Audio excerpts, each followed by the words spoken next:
Silipin pala natin yung pinahiram sa atin ni Aljen Pineda na stencil. Ang pinaris na sa kanya yung tinatawag nilang indigo. Ang ganda talaga ng stencil, mga kasing ko. Barakudo pa. Bali, ito ang pairing natin sa kanya. Indigo, tsaka, ay mga kasing ko, may itlog na. Ayun. Umisa na pala to. Hindi man lang natin nalagyan ng buhangin. Nakaisa na naman si stencil. Sana magkaroon ng ganyan din kulay. Kaso mukhang alanganin dahil yung pinaris natin hindi stencil. Pero ganda ba kasi ko. Silipin naman natin itong isang pinahiram sa atin. Kay Aljen Pineda rin. Tingnan mo kasi ko. Talagang love na love tayo ng mga ano natin. Tropa Pips, pinahiram tayo ng stencil.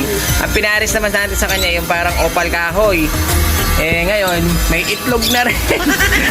Sabay pala ito, nag-itlog na rin pala ito mga singko, no? Kaya kailangan na natin pala talagang lagyan ng ng buhangin dahil hindi natin nalagyan. Hindi naman natin alam na iitlog. Hindi natin napaghandaan. Ayun, no? Sana may lumos